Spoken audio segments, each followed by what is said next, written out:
As one more precaution, I just want to let you know that I am going to record this meeting so that if you miss anything, it will be posted on the website tomorrow. So you will be able to access any of the information that you weren't able to pick up tonight. So thank you again for this experiment. We hope it works. We'd love to be able to offer these joint meetings in the future. So thank you very much for being here tonight. And we're going to get ready and get started.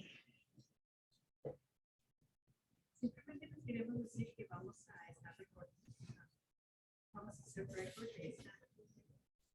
de esta misma para que ustedes sepan.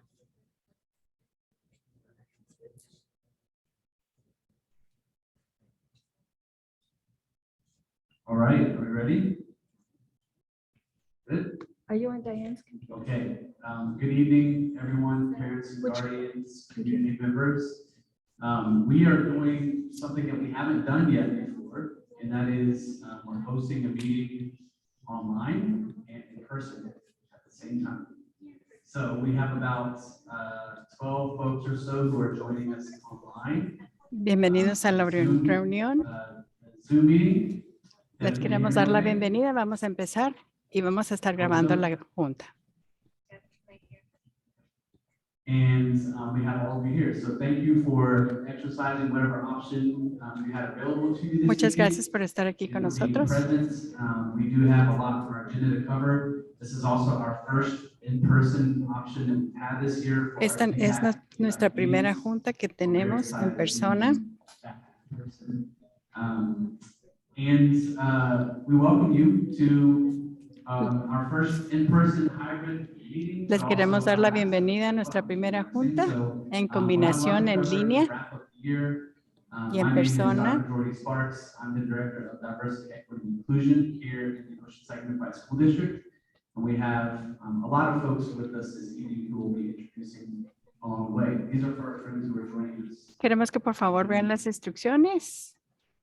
So before I open up with some introductions, I want to just take a moment to acknowledge the horrific incident that happened today in Texas. Quisiera primero decirles In case you haven't been following the news today, acerca de there lo que was pasó en las noticias en school Texas, shooting, acerca de un accidente en una de las escuelas que hubo una balacera. At least 18 individuals, students and a teacher included, have lost their lives. Parece que And, una maestra murió y algunos I just want to take estudiantes. a moment to Simplemente quisiera que tomáramos un be in momento silence and think about para estar un momento de the silencio. folks who are experiencing that tragedy right now in Texas. So let's just take a moment.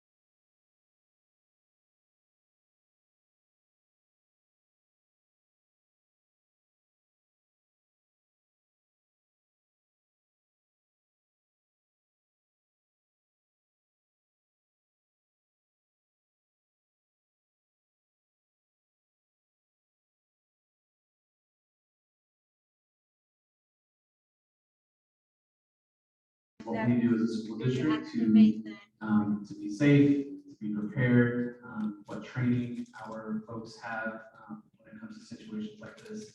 Just to reassure you that we're doing everything we possibly can in our school district to keep our schools safe and secure, but that we're also doing just as much on the side of social emotional learning and mental health to support our students who may be having a difficult time. But also after an incident like this, what supports are available for students at school, available for staff at schools, to help them process and make sense of some sort of tragedy like this. So you'll be getting that information tonight. I hope that you'll take some time to read through it. And of course, you'll have some options to reach out to anyone in the school district, to someone in the school district if you have questions about any sort of safety or security issues. So thank you, and thank you for taking a moment just to pay attention to and honor what's going on.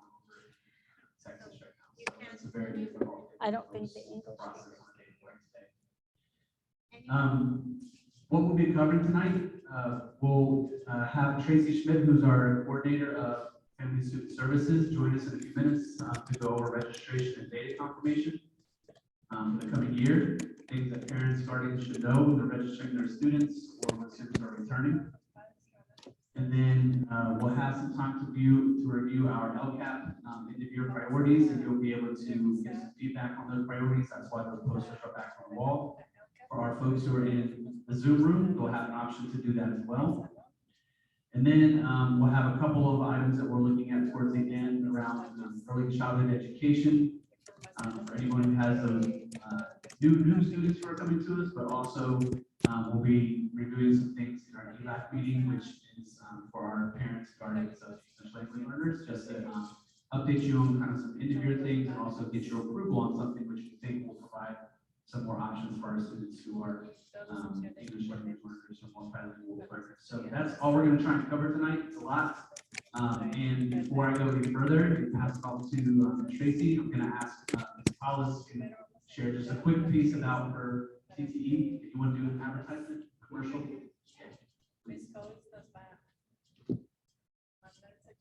Good evening. My name is Theresa Collins. I'm the Career Technical Education Coordinator for Oceanside Unified School District. This Thursday evening at the Course on Senior Center, we're going to have what we call our spring exhibition. We're having a technical problem, so you're not able to activate. All the things that our students have been learning through our career technical education pathway programs. There are career pathways in 10 of the 15 recognized fields in the state of California to be thriving here in North County. In our CTE pathway programs, we have building and construction, we have medical technology, we have public service, we have information communications technology, we have engineering and architecture, we also have environmental science. We have early childhood and education pathway programs. All these programs are grounded in project-based learning. So the students are getting hands-on experiences as they learn, and they're grounded in 3 pillars. One is rigorous academics. All the courses align with agency and recognized as college preparatory courses with the UC's and Cal State programs. So they're rigorous. Most of our CTE courses are articulated, and students have an opportunity to earn college credits for their high school course. And then we also are grounded in technical education when they learn specific standard type things on industry standard equipment, resources, materials, software. And then we also focus on individual student supports. We don't just worry about helping our students in their CTE pathway, but in all their courses so that they can go on and be well prepared for a career. And if they're prepared for a career, we can help guide them in their decision making on post-secondary education. So I hope that she will come by between the hours of 5 and 8 and walk through and see all the incredible things that our students are learning, and then be able to hear from them so they can practice talking about their learning with adults. So it's also those soft communication skills. So please, I hope you'll join us, and you can also check out our website and learn much more about our career technical education career pathway programs. Thank you. Now to Tracy. Thank you so much. As Dr. Sparks said, my name is Theresa Schmidt. I need to share the host. I need to share my screen. Coordinator, and I want to share with you, I'm fairly new to the Oceanside School District. I started really at the beginning of April.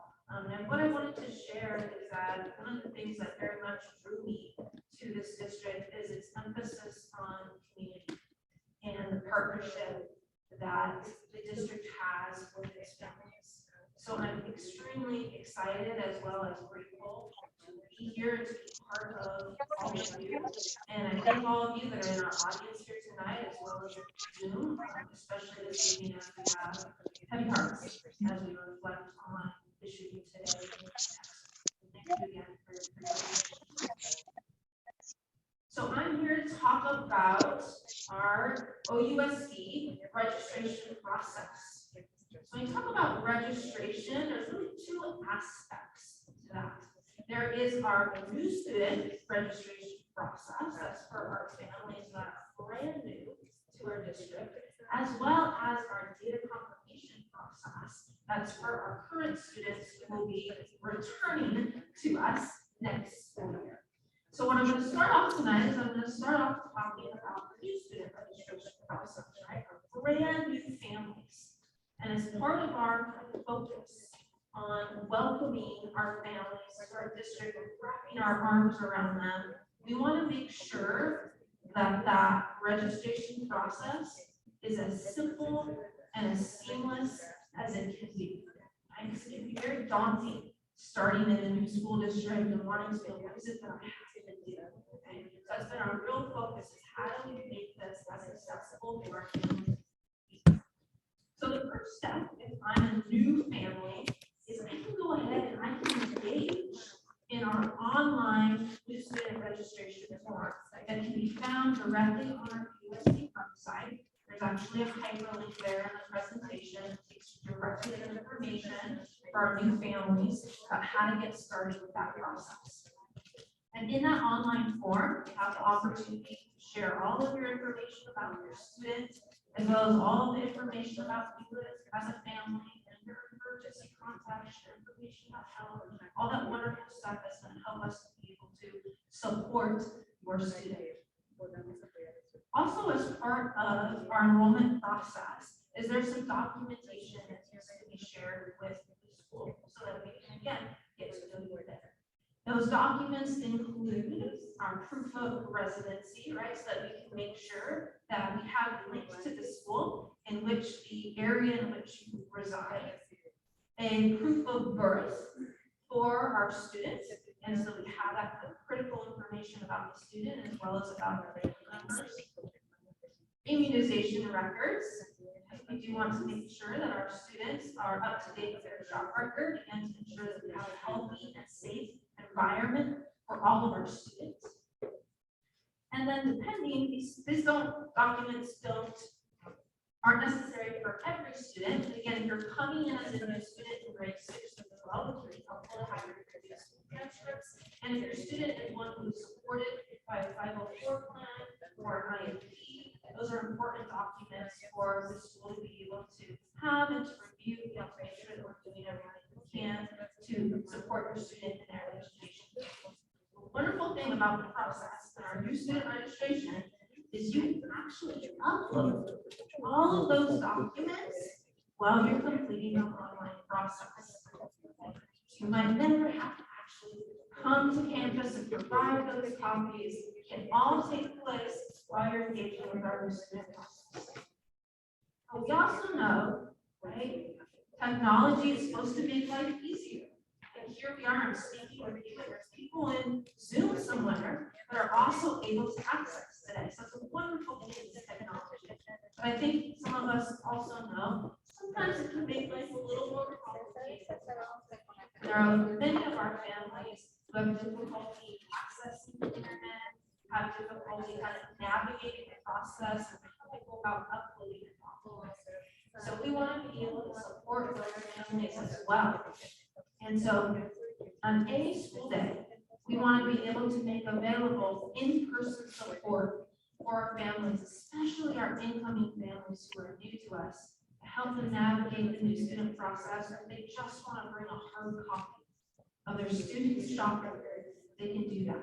So every day at the school site, they're there to serve and support our families between 9:30 and 2 o'clock. Okay? That's their focus during that time, is to be able to help families that might need support. But we also know not everyone is able to come during school hours. Okay? So we wanted to, for the first time, provide an evening opportunity for our incoming families as well as our current families to have information that they need to share with us, have updated documentation they just want to bring to somebody, get questions answered live. We have an evening opportunity. Each of our school sites between now and the end of the year will be holding a one-night event for those families who are in need of support. You're going to be receiving communication directly from your school site. We even made sure any of our students who are pre-enrolled or incoming students to school will get a message from their brand new school inviting them to these events.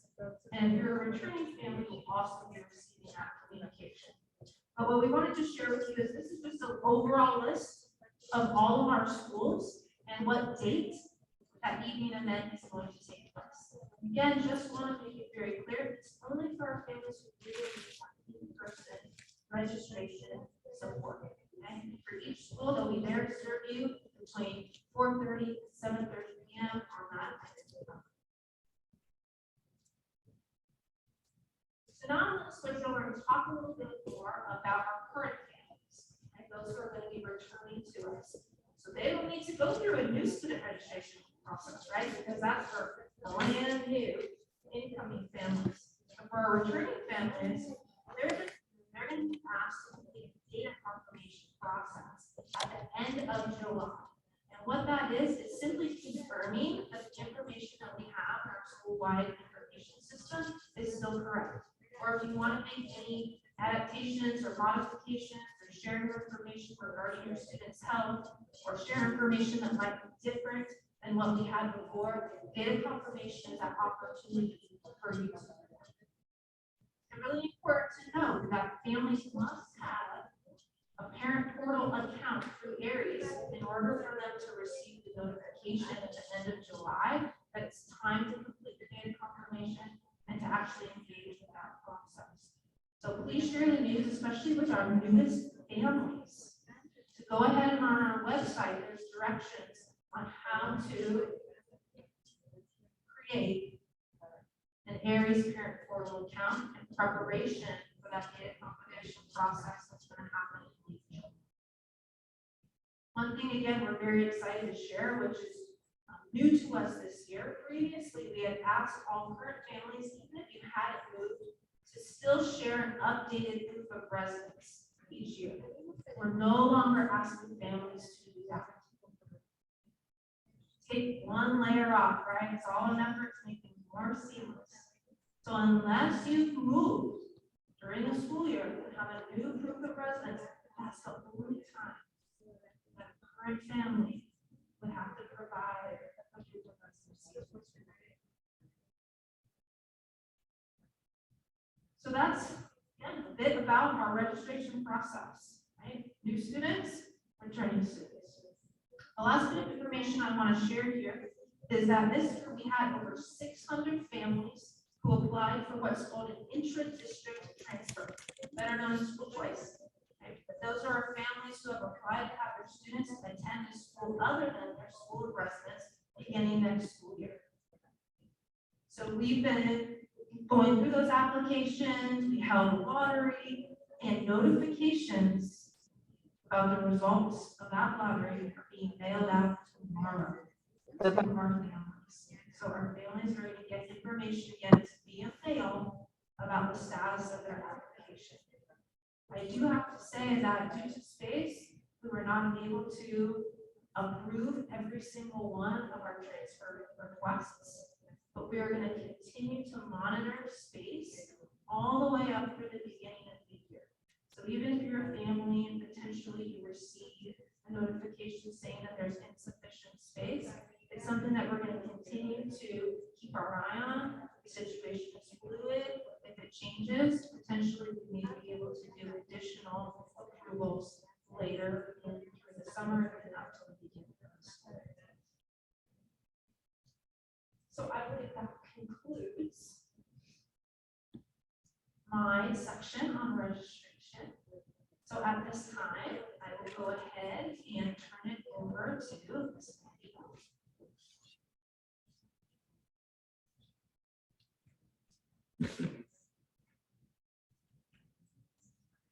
I'm trying to figure out how to. Hi, I'm Nancy Bell. I'm the Director of Elementary Education, and I'm going to be sharing with you information about the Lcal. And you probably have received surveys, a lot of surveys this year. And LCAP is one of them that's really really important where we want to hear from our families, from our staff, from our students. It's going to feel like we're in school for a few minutes because there's going to be a lot of academic words and budget words, but we'll get through this, I promise. All right, let me make sure. Hey, I did it. All right, so our local control funding formula, LCFF, because in education we have 2,000 acronyms. So we're going to learn this one. LCFF is based on equity, local control, and continuous improvement. As a school district, we always want to continually improve to support our students. So additional funding is for high-need students. So students that might fall under low income, multilingual learners. In the past, we've said English learners. Now we say multilingual learners. Foster youth. And sometimes that term is unduplicated pupils. So you'll see that a little later. So like I said, it's lots of vocabulary today. And then our district determines how the funds are used to support the areas of greatest needs. So the funding is given to us, and as a district and on our committees, that's why those surveys are important. We're able to make decisions about what's best for our students and staff here in Oceanside. How can we best serve our families? And then students' performance is represented by multiple indicators measuring both achievement and growth.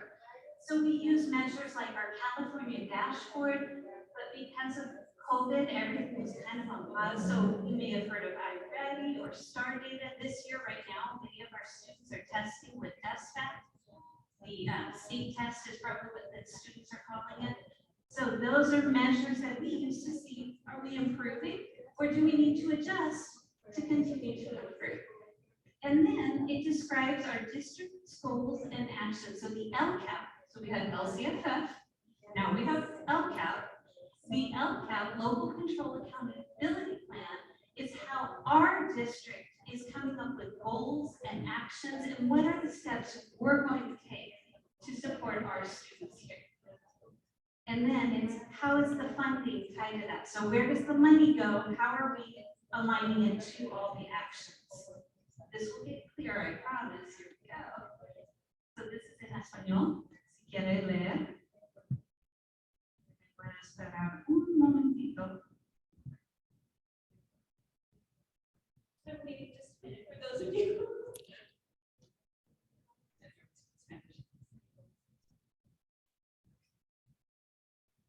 Entonces me voy a cambiar.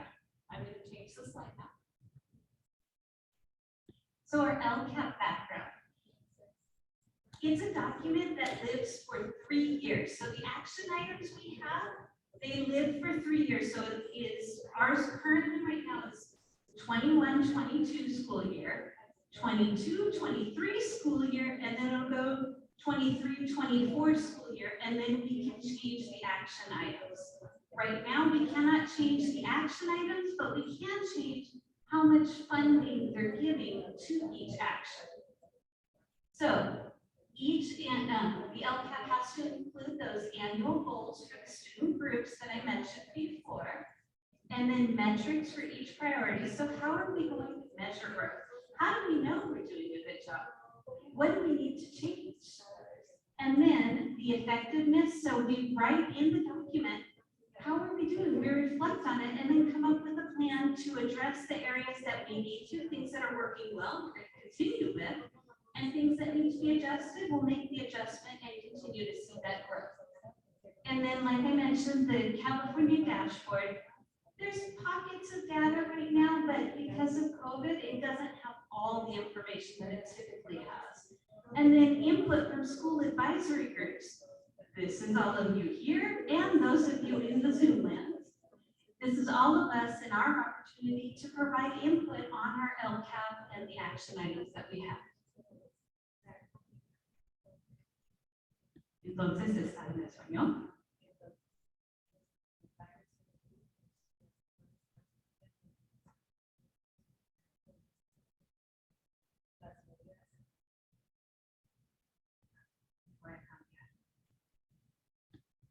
So our LCAP funding, this is where we're back in school again, and we're thinking really hard. So we have our local control funding formula base, And this is for all of our students. So everyone receives those base funding. And then we have supplemental concentration. This goes to the students. Remember I said unduplicated pupils? That was the word we were remembering. So this goes to students that might fall under multilingual learners, so students that are second language learners, low income students or homeless or foster youth. This is applying to students in that situation. And then we have state funding, so grants, competitive and entitlement. We're going to go into that a little more.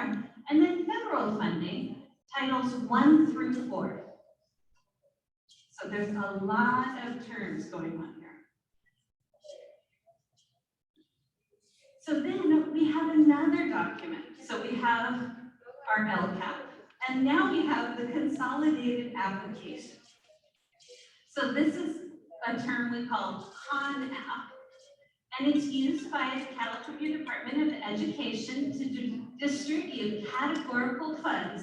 So we're going to learn what the categorical funds are in just a moment, from various federal programs, the county offices, school districts, and direct funded charter schools. So we are a school district, so these funds go to our school districts. So here we go, learning our new funds. So there's Title I, and that's for socioeconomic disadvantaged students. In the beginning of the school year, most years we have an income verification form that we fill out when we're on Aries. We've done that, or on the hard copy. Those of you that have been in our district for a while remember there's the papers where you do the free and reduced lunch application. This is where those funds come from. We're able to identify students and families that might fall under the free and reduced lunch. And so we receive funds for Title I. Then we have Title II funds, and this goes towards professional development for our teachers and leaders. So we're working towards continuously growing to be better, to meet your students' needs. These funds are allocated to that. And then we have Title III. This is for English learners. Remember, our new term is multilingual learners. And then we also have Title III funds that are dedicated exactly to immigrant students. And the county of San Diego County Office of Ed supports us with that work. And then last but not least, we have Title IV funds. So those are student supports, academic enrichment. So that might be technology, social emotional learning. That's where these funds are being allocated. Enrichment programs comes out there. So earlier like 10 minutes ago, I shared with you about how important it is for our educational partners. In the past, we used the term stakeholders. Now we say educational partners. So it's so important that all of our educational partners, that means parents, that means grandparents, that means our community members, our teachers, students, that we are all administrators, all of us are working together to support our students. And your voices matter in those surveys.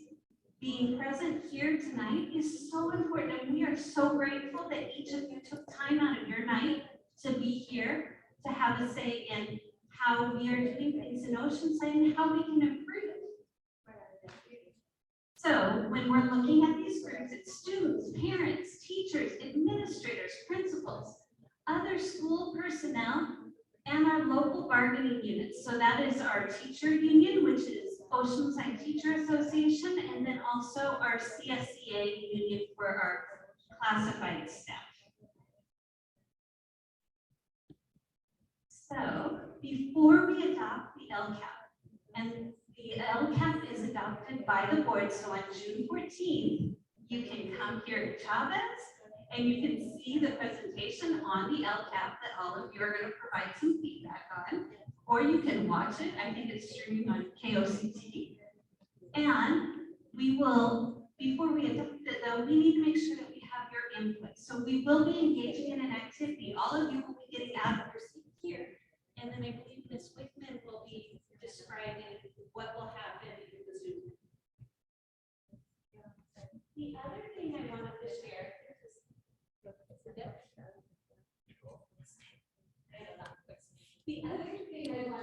is our survey results. This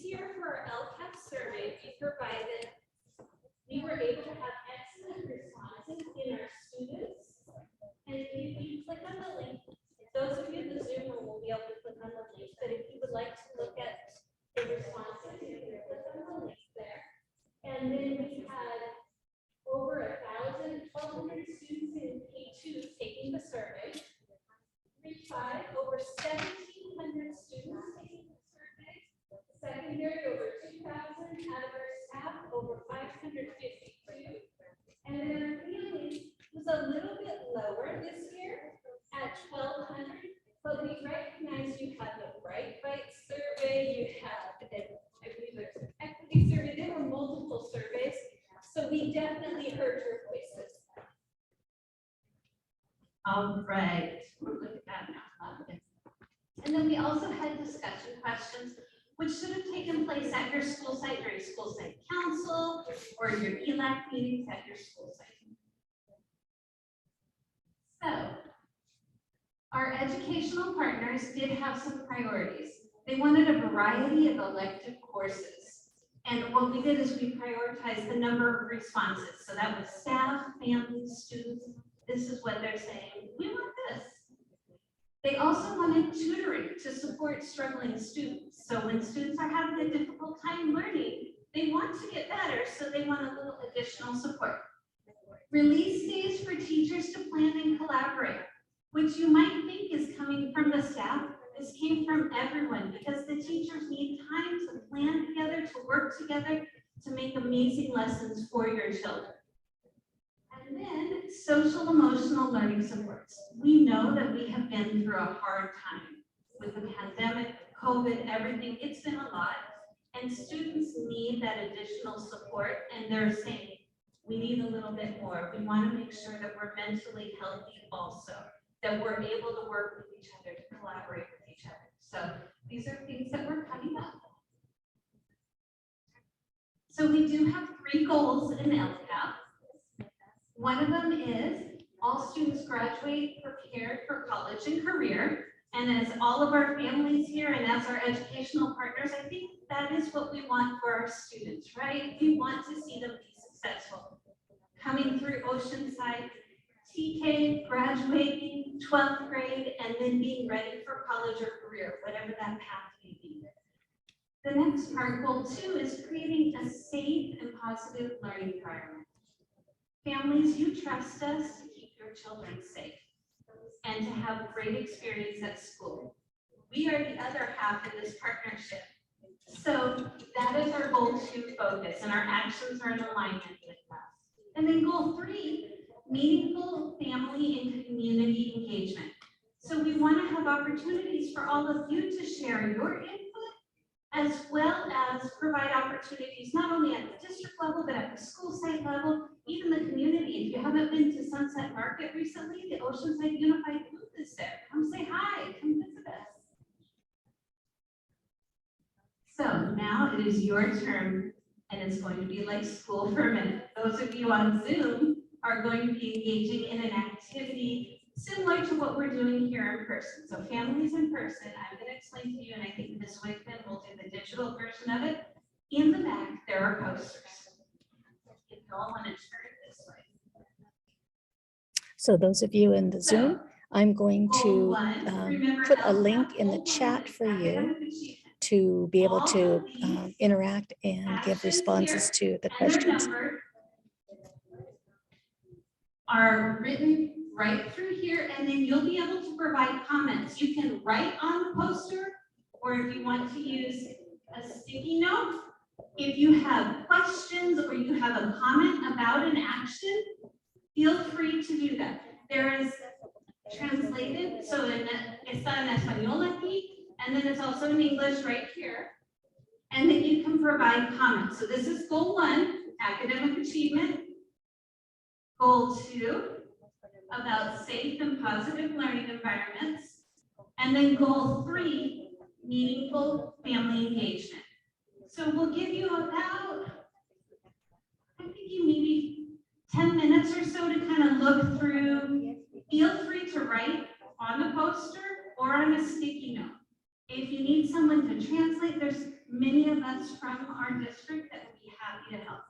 Are there any questions on your task?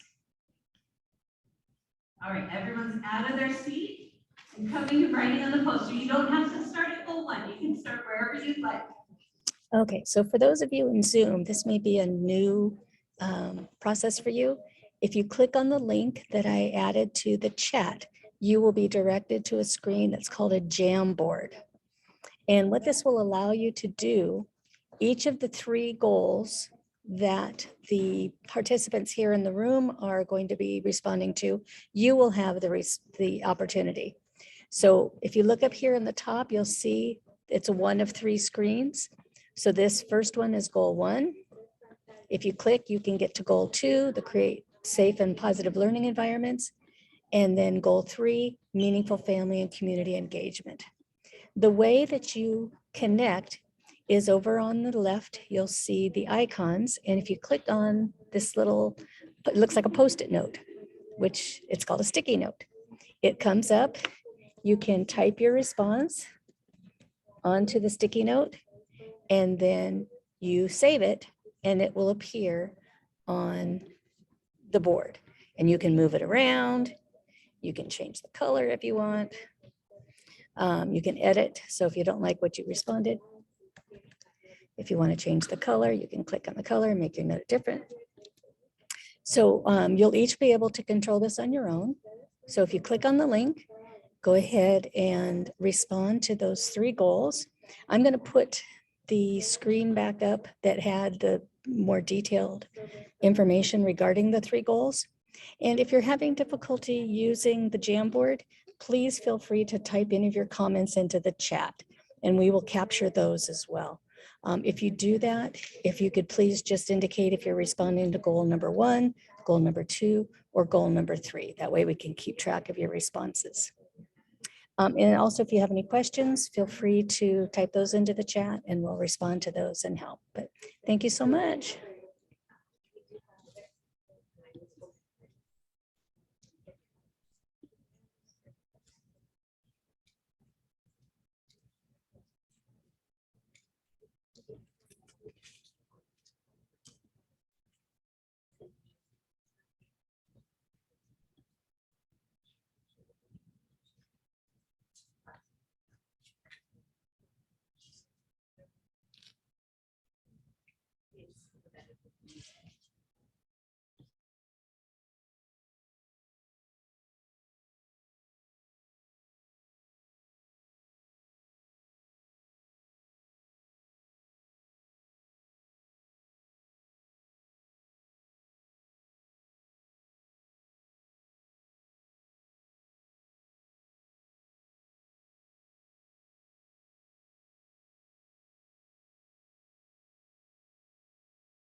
Habla.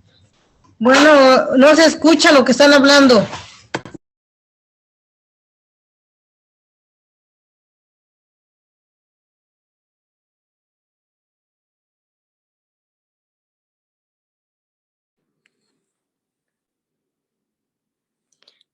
No se escucha nada.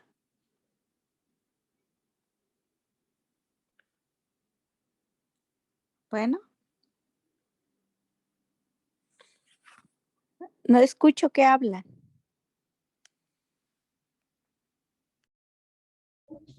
If you need interpretation, at the bottom of your screen, you should have a globe icon that you can click on for Spanish interpretation. Un momento. Yeah, I pressed the Spanish, but I can't hear what you guys talking about. At this point, we're just giving respondents time to look at the documents and make any comments regarding the action items for the LCAP. So there hasn't been any discussion just now. We're just giving people time to look at the documents and make Oh, okay. comments. Okay.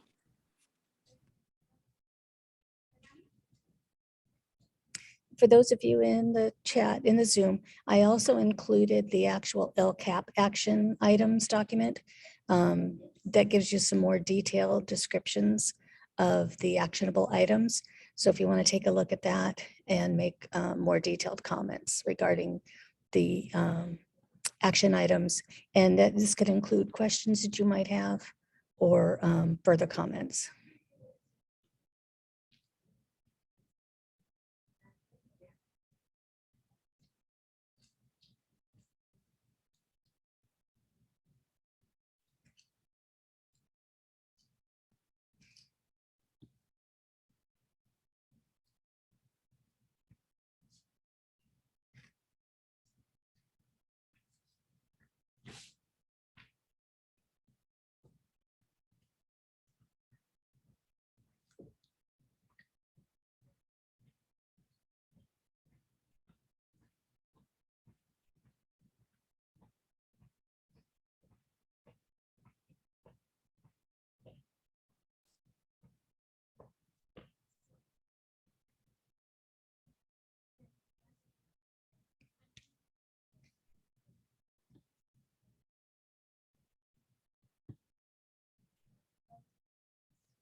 Two more minutes, 2 minutos más.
For a minute, if you haven't been to the last goal, I would encourage you to do so. 1 minuto más.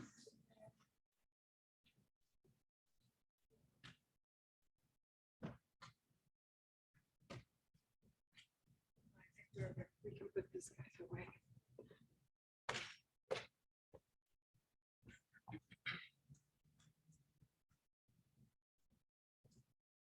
Do we have the whole presentation all night? We're almost done, right?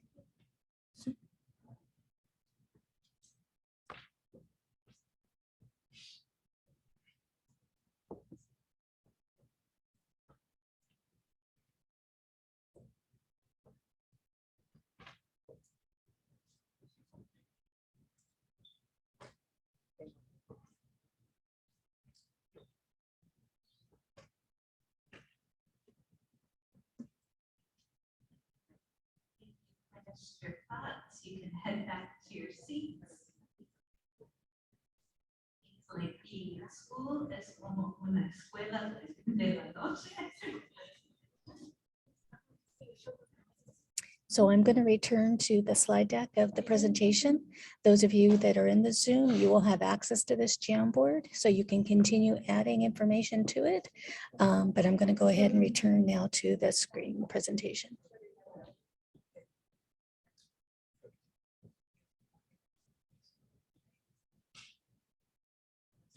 All right, and thank you very much for everyone for participating. Those of you in the Zoom room, you can continue to add more information into the Jamboard. And those of you here in the MPR at Chavez will have the posters up. So if you have another idea, please write it down. Thank you. We appreciate all of you providing input for us. And I think I am handing it over to Deb. That would be me. All right, Ms. Whitman is coming. Are you coming? Actually, I'm going to maintain the from here. So, or if you want to, I don't want to blow them out. Yeah, I'll see. Okay. Ah. We'll switch. So I'm going to hand it over to Ms. Whitman. Thank you again. Gracias, gracias por su apoyo.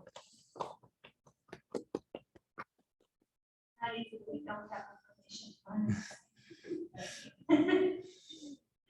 So thank you so much again for coming, and again, for those of you in our Zoom room, thank you for being patient with this experiment, and I would like some input afterwards to see what your participation in this has been, and if it's something we should pursue in the future. Before we break it out for the DELAC meeting, we're going to, I just wanted to share with you some summer resources that are available for families, along with our extended learning opportunities that are going to be provided at our summer schools. There's some things in the community that you might be interested in. So the Oceanside Recreation Department has a summer activity guide with tons of resources for different classes that your students can take, including the brand new, if you haven't seen it yet, the El Corazon Aquatic Center. They have a beautiful new community pool in the center of the city. They have swimming lessons and open swim times. They guide. I went to the city today to get some copies for us, but they don't do them printed anymore. So you can only access their guides online. So the link is here. It will be posted on the website. It's also in our community resource guide. So if you're interested in participating in any of the activities that the city is providing, you can click on their guide. We also have several activities at our resource centers and community resource centers in our department.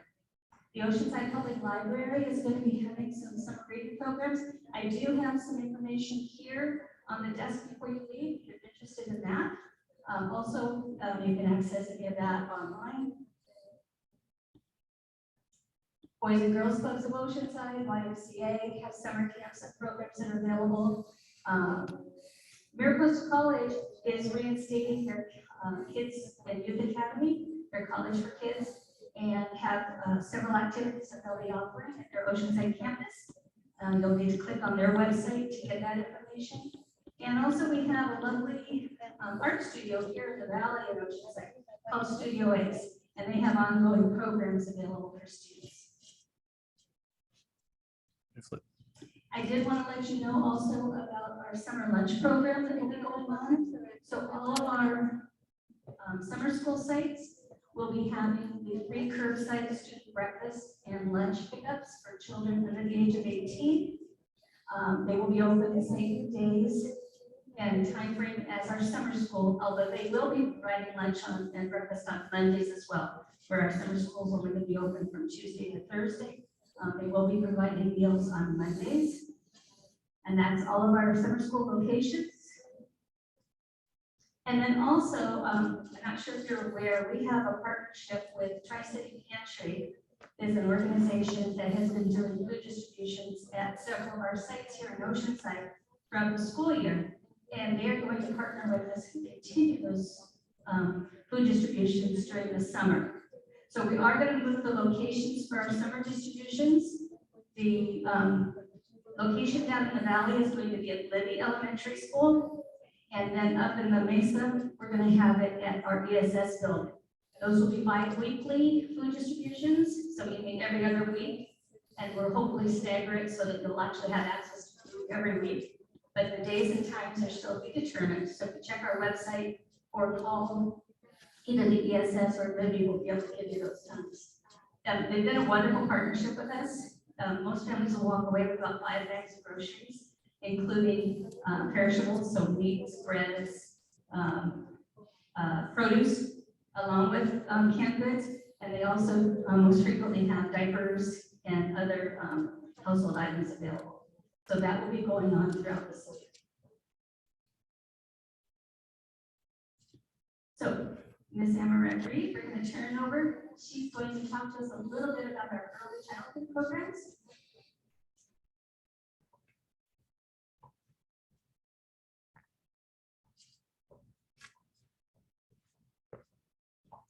Hi, good evening. I'm Deborah Arena, the coordinator for the district for our early childhood programs.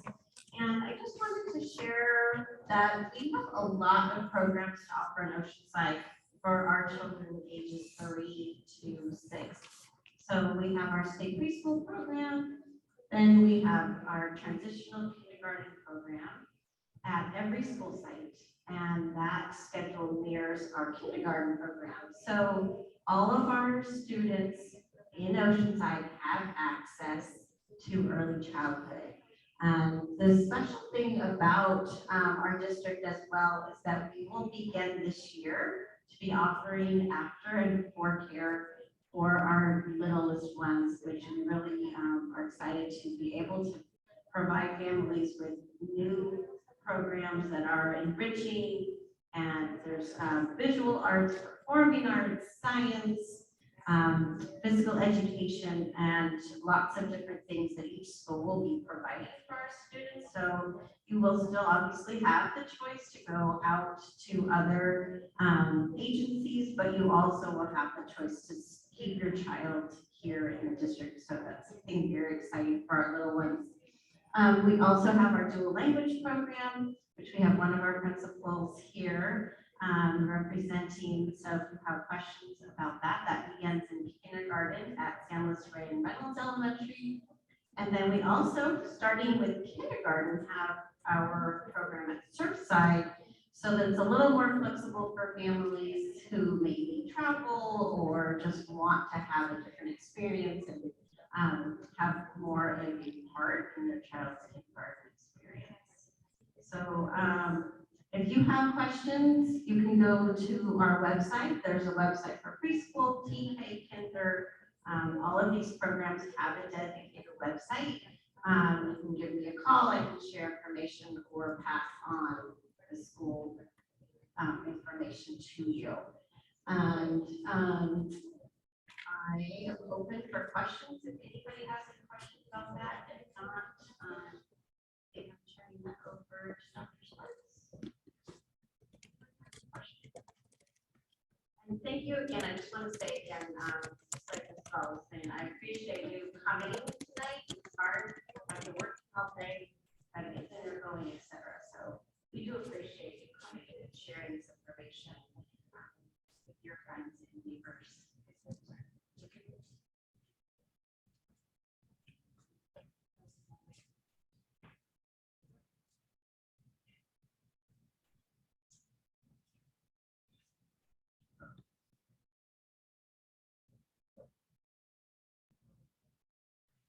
All right, while I fix that, we're going to switch gears to our DELAC time. So this is the rest of the meeting will specifically be for our parents and guardians of English language learners. That doesn't mean you're not welcome. You're welcome to stay either in person or in Zoom land. We welcome you to stay. What we'll be going over is just a couple of different updates. Thank you, Mr.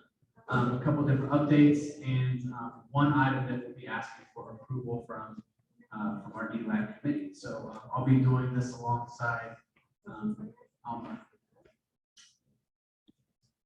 Are yours? I think this works first. All right.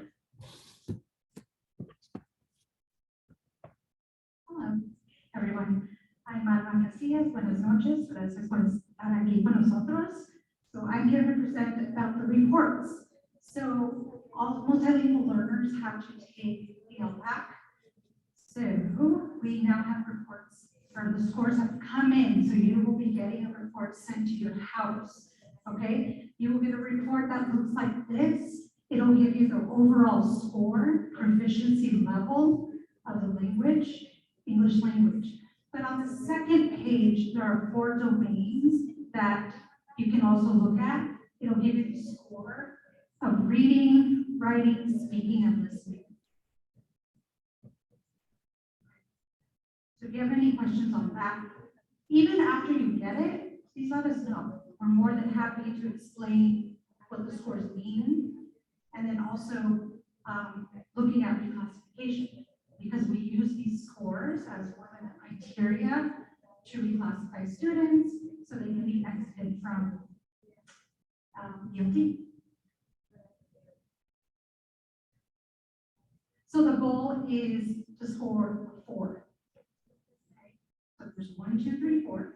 We want students to achieve that level 4. That just means that they are proficient in the language. Okay. And on the bottom, you will see you will see 4 levels on the bottom.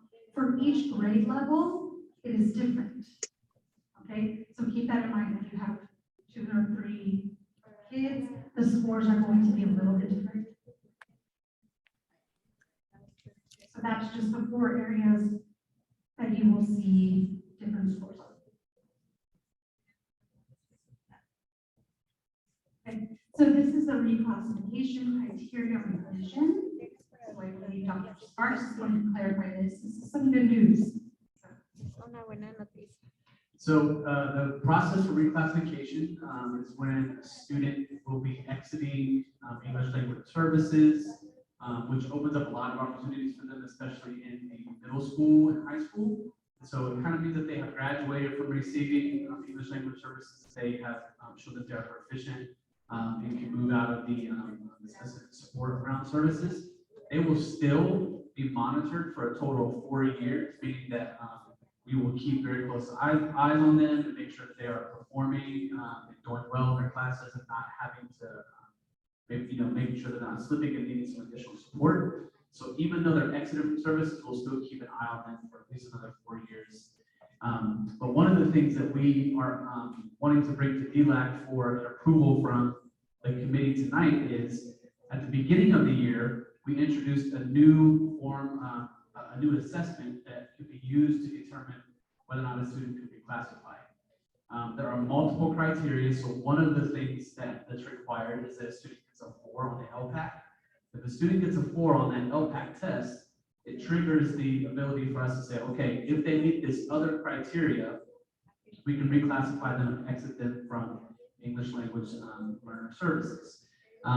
So far this year, we're happy to say that we will be over 400 students that we're able to reclassify by the end of the year, which is an awesome amount of progress for our district this year. But one of the things we started out with this year is we started using the STAR assessment. The STAR assessment is used in grades 8 and above.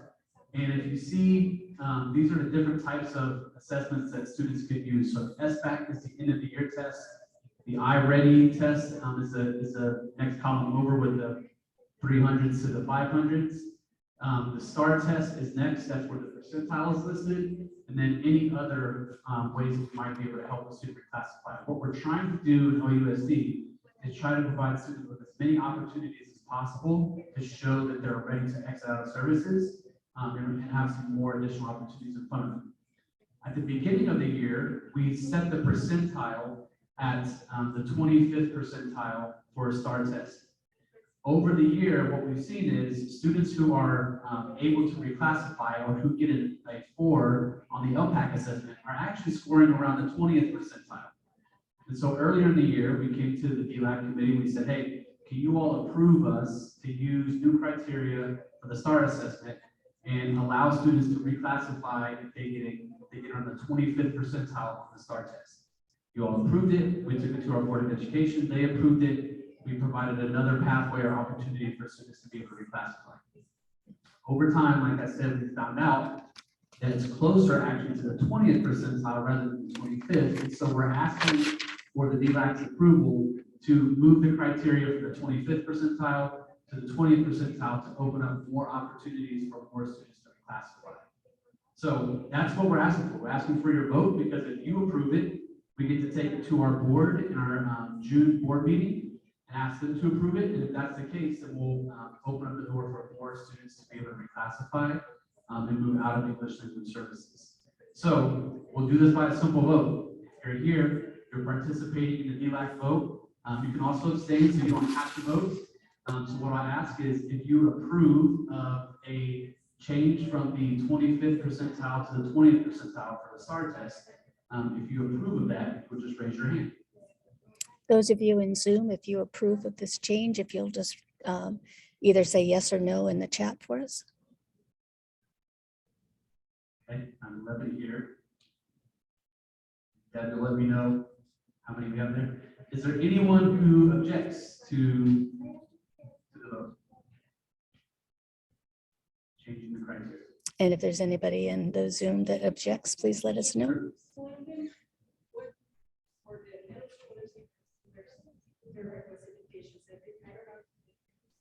Sure. So a big piece of middle school is if the student reclassifies before they go into middle school, they'll actually have more opportunities to choose the elective, be able to participate elective rather than having to have additional English language support.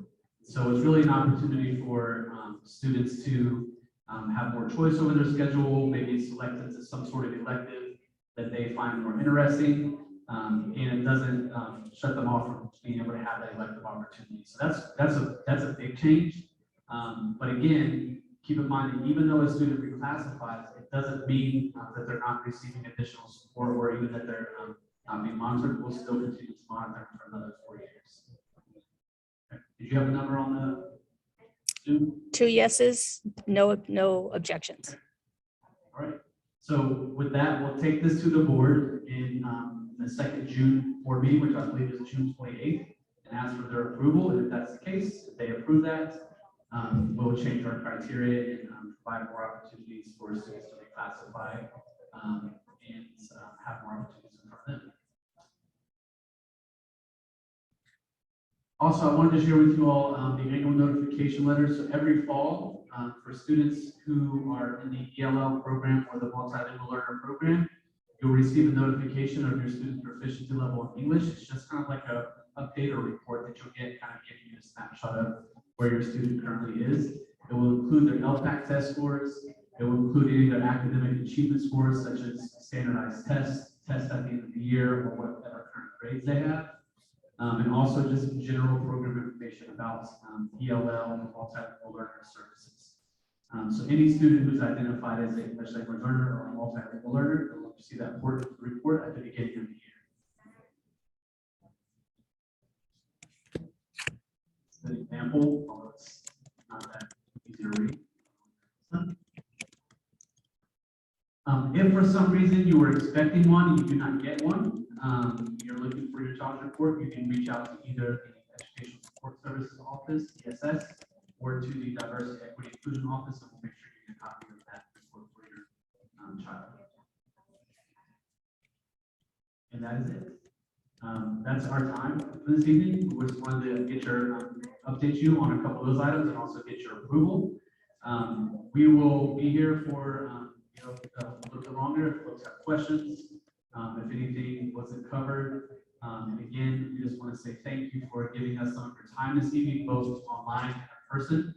And I want to encourage you one more time to check your emails this evening, as our district leadership and superintendent sent out a message to all of our families with resources to help think about, talk about, process what happened in Texas today, but also some updates on how we as a district prepare for worst case scenarios and keep our schools safe and secure. So thank you, and I hope you have a great evening and be safe on your way home.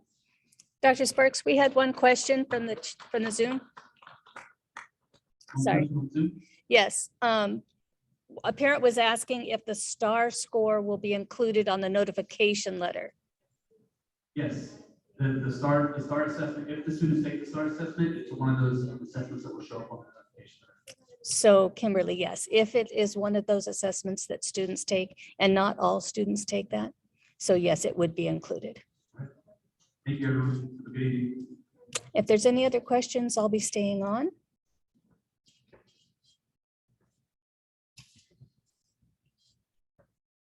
Any more questions?